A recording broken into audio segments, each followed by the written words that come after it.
마태복음 2장 1절부터 12절까지의 말씀 교독합니다. 1절 제가 먼저 읽습니다.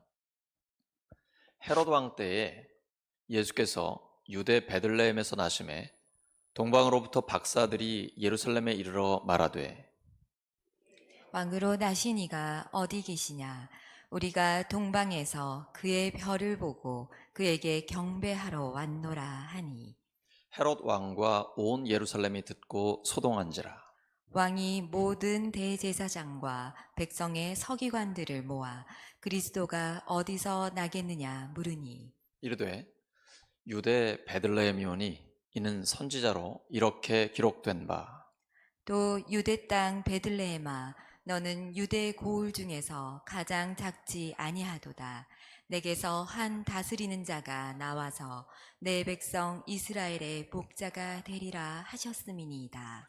이에 헤롯이 가만히 박사들을 불러 별이 나타난 때를 자세히 묻고 베들레헴으로 보내며 이르되 가서 아기에게 대하여 자세히 알아보고 찾거든 내게 고하여 나도 가서 그에게 경배하게 하라. 박사들이 왕의 말을 듣고 갈새 동방에서 보던 그 별이 문득 앞서 인도하여 가다가 아기 있는 곳 위에 머물러 서 있는지라. 그들이 별을 보고 매우 크게 기뻐하더라. 집에 들어가 아기와 그의 어머니 마리아가 함께 있는 것을 보고 엎드려 아기께 경배하고 보배압을 열어 황금과 유향과 몰약을 예물로 드리니라.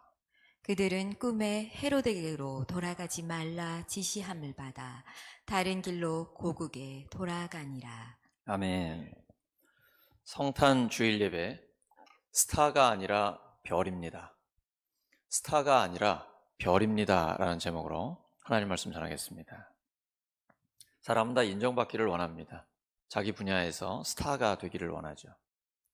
하지만 우리는 그런 스타가 아니라 별입니다. 오늘 동방박사들을 인도한 그 별은 빛나기는 하지만 그 목적이 자기 자신에게 있지 않습니다. 예수님께로 인도하는 데 있습니다. 예수님께 인도하는 그 목적을 이룬 다음에는 예수님 위에 머물러 있었습니다. 자기 자신에게 주목하는 게 아니라 동방박사들로 하여금 예수님께 주목할 수 있도록 인도하는 그 목적을 이룬 것이죠. 그리고는 조용히 사라졌습니다.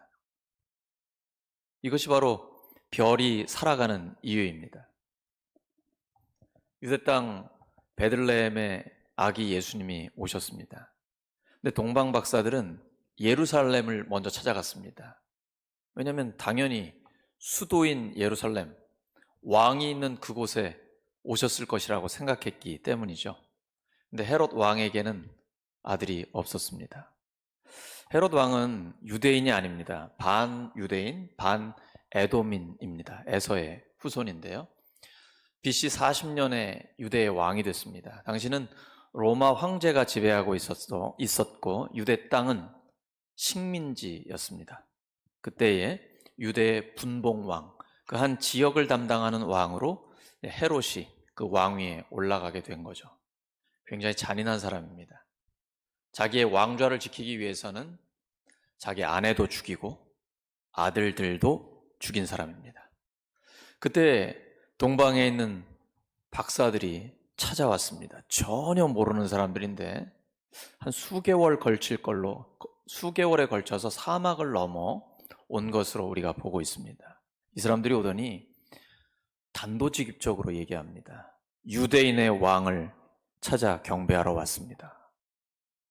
왕은 난데 헤롯 입장에서 지금 내가 왕인데 누구를 찾으러 왔다는 것인가? 헤롯 왕은 당황했습니다. 이 사람은 정치인이잖아요. 자기의 왕좌를 지키기 위해서는 수단과 방법을 가리지 않습니다. 가만히 물어봅니다. 눈 하나 깜빡하지 않고 거짓말합니다. 가서 자세히 찾아보고 그 아기 왕을 찾으면 나한테도 알려줘라. 나도 가서 경배하겠다. 새빨간 거짓말입니다. 우리 그리스도인들은 이런 걸 분별할 수 있어야 됩니다. 어떤 이해관계가 겹칠 때 하나님의 나라냐 아니면 세속적인 목적이냐, 여기에 있어서 분명한 분별을 할 수 있어야 됩니다. 근데 동방 박사들이 그렇게 분별을 잘한 것처럼 보이진 않습니다.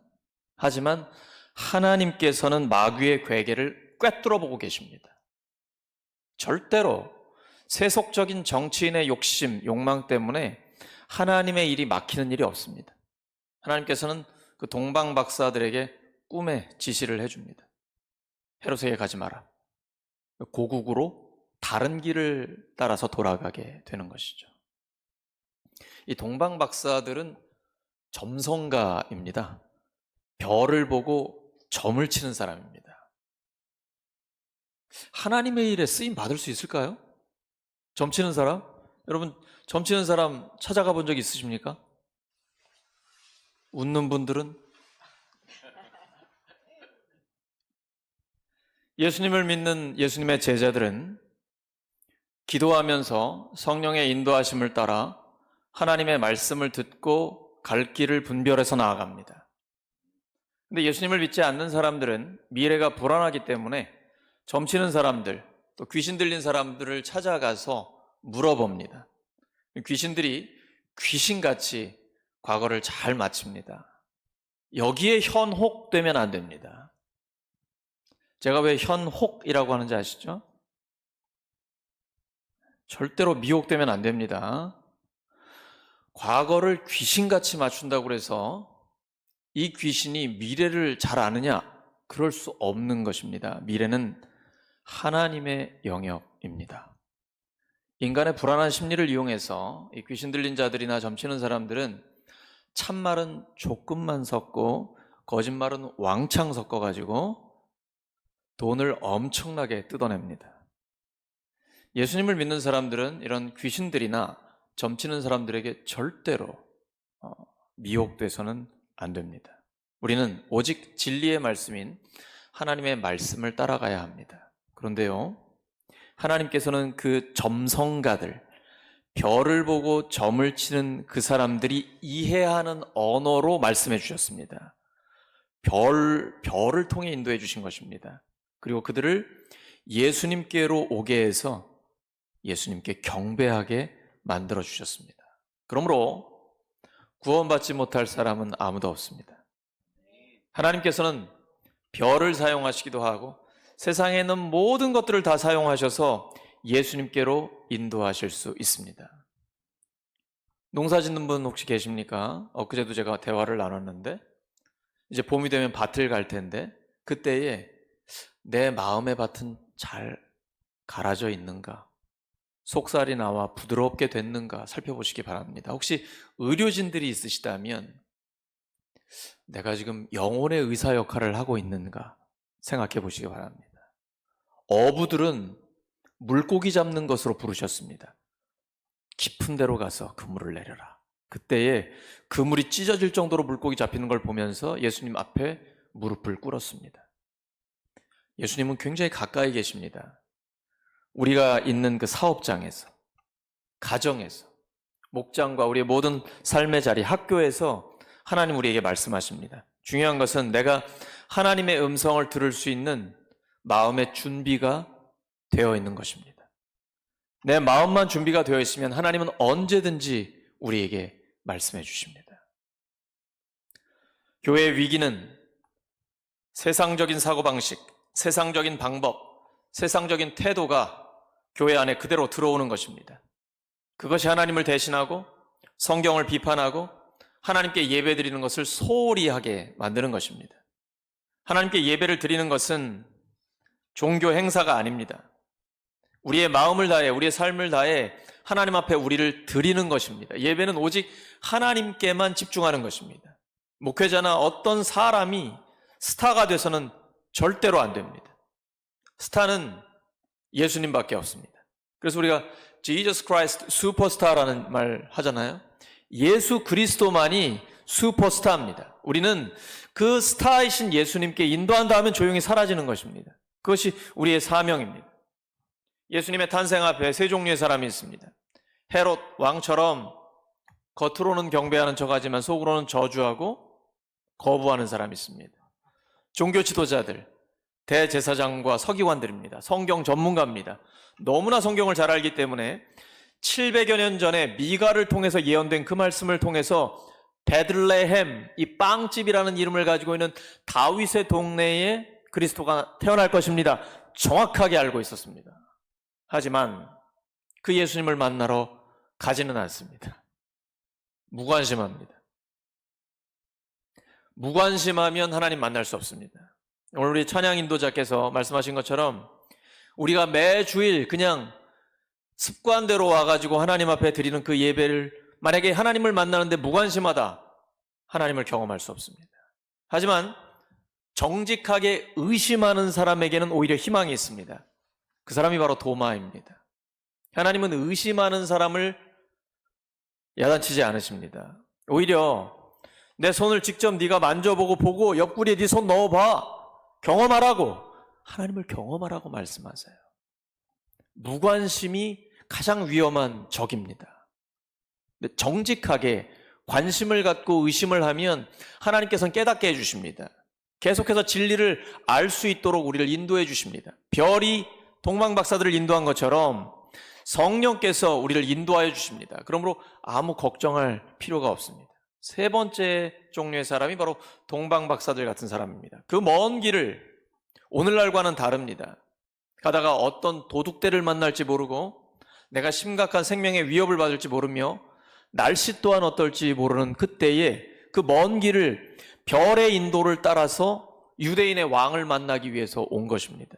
그리고 결국 예수님을 만나 주님께 경배했습니다. 우리는 어떤 사람입니까? 주님을 만나기 위해 늘 목마름, 타는 듯한 목마름이 우리에게 있기를 원합니다. 그때 하나님은 우리의 목마름을 채워주십니다. 하나님을 가까이 하라. 그리하면 너희를 가까이 하시리라. 신앙생활은 매우 정직합니다. 내가 하나님을 가까이 하면 가까이 할수록 하나님께서 나에게 가까이 오십니다. 야고보서에 기록되어 있는 하나님의 말씀입니다. 근데 하나님은 은혜로운 분이기 때문에 내가 한 걸음 다가가면 하나님 두 걸음, 세 걸음 다가오십니다. 아니 어떤 때는 우리가 감당할 수 없을 정도로 확 충만하게 다가오십니다. 그러므로 내가 끊임없이 하나님 앞에 나아가는 것이 중요합니다. 내 삶의 자리에 어디에 있든지 상관없습니다. 눈 뜨면 일을 하다가도 주님이라는 이 화살기도, 호흡기도 한번 날리면 하나님 너무 기뻐하시는 겁니다. 그리고 순간순간 새로운 아이디어, 삶의 지혜, 삶 가운데서 주님과 동행하면서 승리할 수 있도록 하나님께서는 인도해 주시는 것입니다. 이런 하나님을 모르고 세상에 눈이 가 있거나 아니면 미신이나 이런 점치는 사람들이 가 있다 보면 그들에 의해서 마음이 흔들릴 때가 있습니다. 이렇게 하면 됩니다. 뭐 저렇게 하면 됩니다. 어디에 가면 부적이 붙어 있기도 하는데요. 그런다고 팔자가 고쳐지지 않습니다. 예수님 믿고 하나님의 자녀가 되면 팔자가 고쳐집니다. 이제 우리의 운명은 하나님께 달려 있습니다. 예수님 믿고 하나님의 자녀가 됐기 때문에 하나님께서 우리의 삶을 완전하게 책임지십니다. 너의 행사를 여호와께 맡기라. 그리하면 그가 이루시리라. 하나님의 능력은 약한 데서 완전해집니다. 우리가 알거니와 하나님을 사랑하는 자, 곧 그 뜻대로 부르심을 입은 자들에게는 모든 것이 합력하여 선을 이룹니다. 하나님의 약속은 반드시 이루어집니다. 미가 선지자를 통해 약 700년 전에 약속하신 그 말씀이 베들레헴에 아기 예수님이 태어나면서 그대로 성취가 됐습니다. 구약에 예언되어 있는 그 작은 부분의 예언도 하나님은 다 이루어 주십니다. 하나님은 약속을 지키시는 하나님이십니다. 옆 사람 축복해 주시기 바랍니다. 주님의 약속을 믿고 소망을 가지시기 바랍니다. 주님의 약속을 믿고 소망을 가지시기 바랍니다. 아주 사소한 부분까지도 하나님께서는 다 이루어 주십니다. 하나님께서는 한 별을 통해서 동방박사들을 인도하셨습니다. 아무도 예상하지 못한 일입니다. 그 별을 통해 하나님께서는 하나님의 일을 이루어 주셨습니다. 우리가 보통 생각할 때는 종교 지도자들, 정치 지도자들, 이런 사람들을 사용하실 것 같은데 그렇지 않으셨습니다. 그들은 오히려 하나님을 대적했고 예수님께 무관심했습니다. 그때 하나님은 별을 들어서 하나님의 사명을 맡겨주셨습니다. 이제 우리의 몫입니다. 이 추운 때에 하나님이 우리를 부르신 이유, 우리에게 사명이 있기 때문입니다. 사명을 가지고 있는 예수님의 제자들에게는 소망이 넘칩니다. 첫째, 매력적인 그리스도인들이 될 수 있습니다. 별을 통해 그 별을 보고 예수님께 간 것처럼 우리를 통해 우리를 보고 예수님이 생각나게 할 수 있는 그 매력적인 그리스도인이 될 수 있습니다. 마태복음 2장 2절입니다. 시작. 유대인의 왕으로 나시니가 어디에 계십니까? 우리가 동방에서 그의 별을 보고 그에게 경배하러 왔습니다. 다시 한번 시작. 유대인의 왕으로 나시니가 어디에 계십니까? 우리가 동방에서 그의 별을 보고 그에게 경배하러 왔습니다. 별을 보고 예수님을 만나게 된 것입니다. 예수님의 제자들은 이런 매력적인 그리스도인이 되는 것, 호감이 가는 그리스도인이 되는 것, 이것이 중요합니다. 그리고 그렇게 될 수 있습니다. 그런 척 할 필요는 없습니다. 근데 우리가 예수님을 사랑하고 닮아가다 보면 자연스럽게 그렇게 됩니다. 그리고 그 사람을 통해 저 사람을 저렇게 만들고 계시고 저 사람의 삶을 저렇게 아름답게 인도하고 계신 그 예수님이 궁금해집니다. 그 사람도 궁금하지만 궁극적으로는 그 사람을 통해 예수님이 궁금해집니다. 사람은 왔다가 갑니다. 성경은 아주 담담하게 기록합니다. 모세가 죽고 여호수아가 지도자가 됐습니다. 여호수아가 죽고 그 다음에 사사가 등장합니다. 나 개인의 입장에서는 죽고 사는 것이 너무나 의미 있는 일이지만 성경은 아주 담담하게 기록합니다.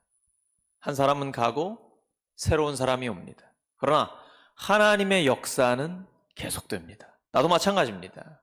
이제 하나님께서 우리를 부르실 것입니다. 그때 가서 주님과 함께 빛나는 별과 같은 삶을 살아가게 될 것입니다. 이 땅에 있는 동안에는 나를 통해 많은 사람들이 예수님을 볼 수 있게 해야 합니다.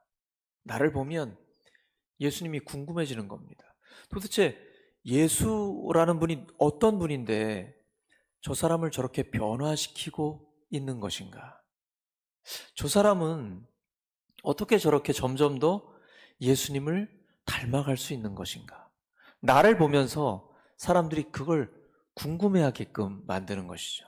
그러려면 내가 끊임없이 기도와 말씀에 집중해야 합니다. 말씀대로 순종하고 기도하면서 하나님과 계속 친밀한 대화를 나누는 것입니다. 나의 시간을 들여 하나님 앞에 다 쏟아놓는 것입니다. 그러면 나는 가만히 있는데 하나님이 앞서서 역사하십니다. 그리고 내 주변에 좋은 사람들을 붙여주셔서 계속 나로 하여금 그들을 배우게 하십니다. 나보다 더 뛰어난 예수님의 제자들과의 만남을 허락해 주십니다. 그래서 나로 하여금 계속 도전받게 하시고 점점 더 예수님을 닮아가게 하십니다. 우리 모두가 그런 매력적인 그리스도인이 되기를 예수 그리스도의 이름으로 축원합니다. 둘째, 그리스도 안에 머무를 수 있습니다. 별이 아기 예수 위에 멈춰 섰습니다. 마태복음 2장 9절입니다. 시작. 그들은 왕의 말을 듣고 떠났다. 그런데 동방에서 본 그 별이 그들 앞에 나타나서 그들을 인도해 가다가 아기가 있는 곳에 이르러서 그 위에 멈추었다. 별은 멈추는 게 중요합니다. 신앙생활을 잘하려면 고스톱을 잘해야 돼요. 가기만 하는 게 성령의 사람 아니에요. 성령의 열매의 마지막은 뭐죠? 셀프 컨트롤입니다. 자기 관리예요. 절제예요. 신앙생활은 철저한 자기 관리입니다. 하나님께서 가라고 하면 가고 멈추라고 하면 서야 됩니다. 근데 가는 게 쉬울까요? 서는 게 쉬울까요? 어려워요? 여러분, 가는 게 어려울까요? 서는 게 어려울까요? 똑같은 질문이죠? 서는 게 훨씬 더 어렵습니다. 우리 성도님들처럼 일부 예배 나와 예배 드리고 또 여러 가지 사역을 하는 분들은 열심히 있는 분들이요, 가슴이 뜨거워요. 성령이 충만해요. 그러니까 막 하고 싶어요. 막. 하나님께서 대수야 그만, 딱 서야 돼. 근데 이게 굉장히 어렵습니다. 그래서 우리가 기도해야 돼요. 기도하면 자기가 설 자리를 하나님이 알려주세요.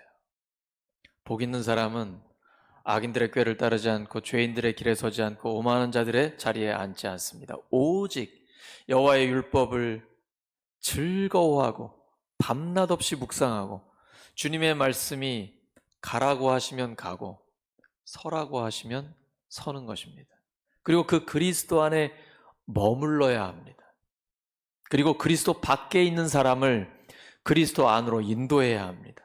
그 다음에는 그리스도 안에 머무를 수 있도록 계속 도와주고 그들을 보호해야 합니다. 우리 다음 세대에게 우리가 필요합니다. 우리 자녀손들에게는 우리가 꼭 필요합니다. 아직 예배당에 나오지 않는 우리 자녀손들 있습니까?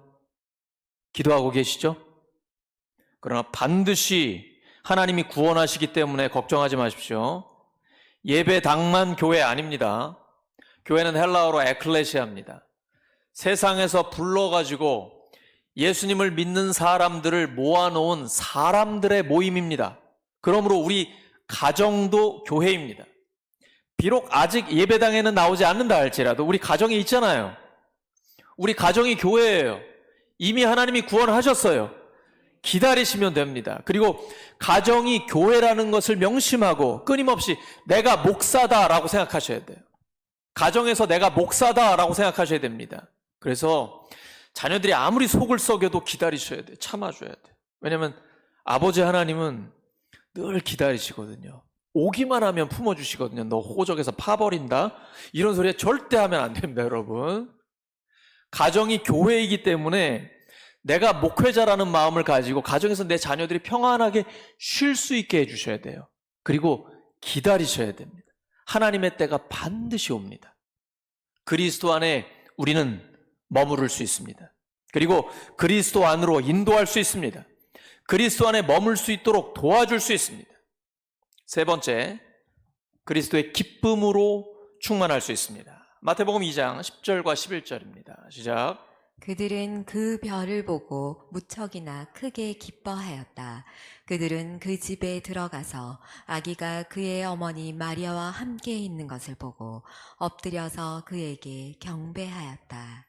동방 박사들, 이 사람들은요, 고대 사회에서는 상당히 고위직이라고 보셔야 됩니다. 그러니까 왕이나 이런 지도자들이 물어보는 거예요. 그때는 다른 어떤 자료나 빅데이터 같은 게 없기 때문에 이 별을 보면서 연구하고 별자리의 움직임, 어떤 새로운 별의 나타남, 이런 것을 보면서 어떤 준비를 해야겠습니다, 이렇게 얘기해주는 지혜자들이라고 보셔야 됩니다.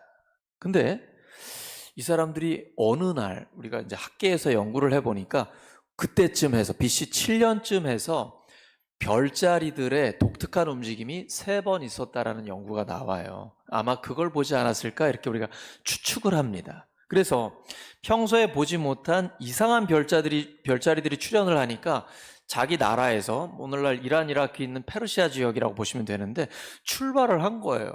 그리고 또 가본 겁니다. 근데 예루살렘에 일단 갔죠. 왜냐하면 유대 왕이 있는 곳이니까. 군더더기 하나 없어요. 우린 유대인의 왕을 만나 경배하러 왔습니다. 철저히 본질에 충실합니다. 우리 교회는 철저히 본질에 충실하기를 원합니다. 하나님께서 우리 교회를 다시 새롭게 하실 것입니다. 하나님 어떻게 하시겠습니까?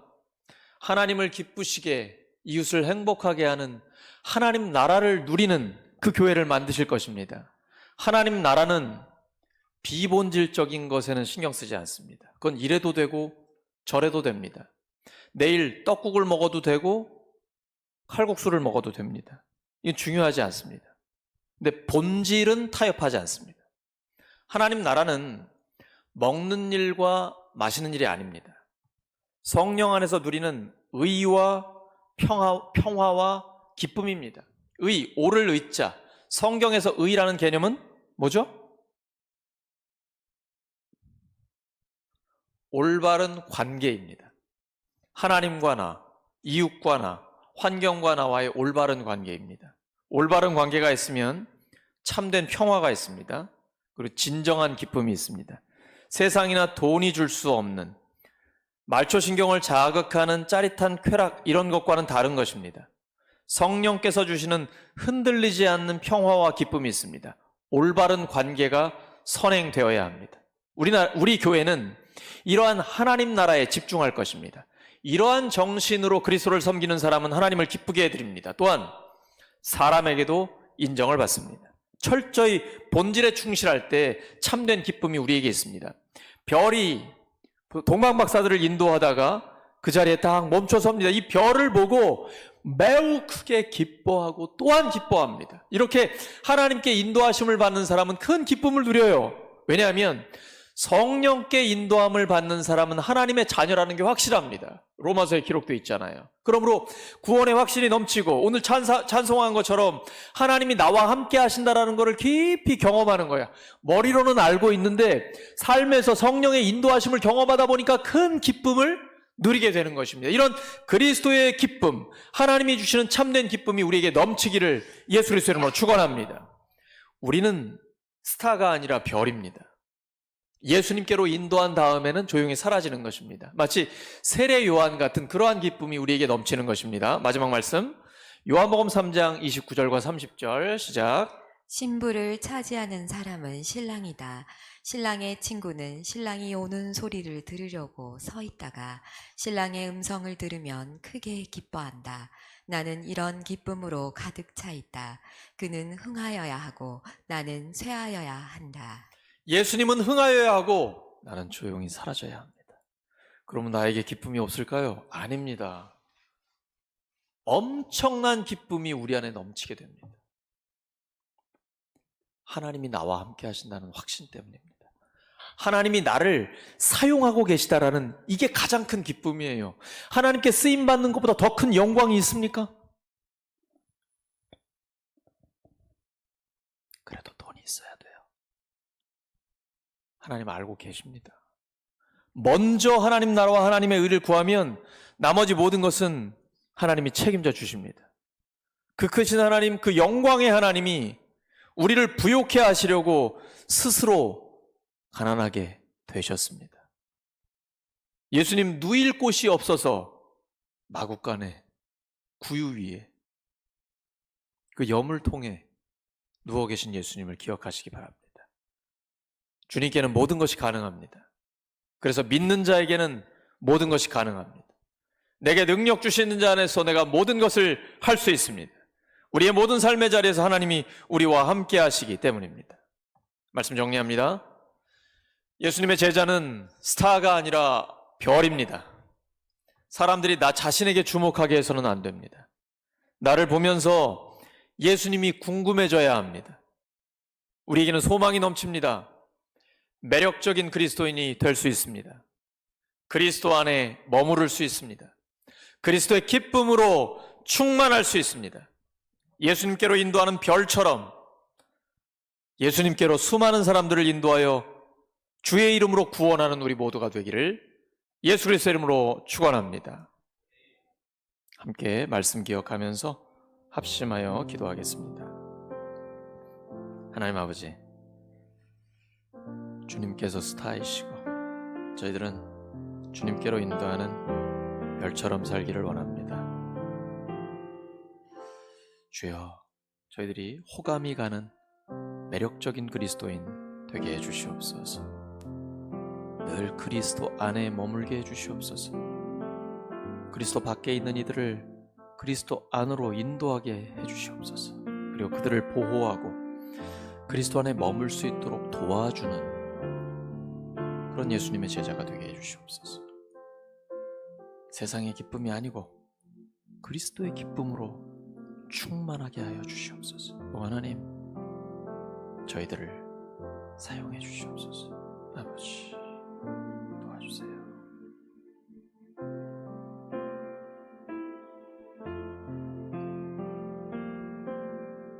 예수 그리스도의 이름으로 기도드립니다.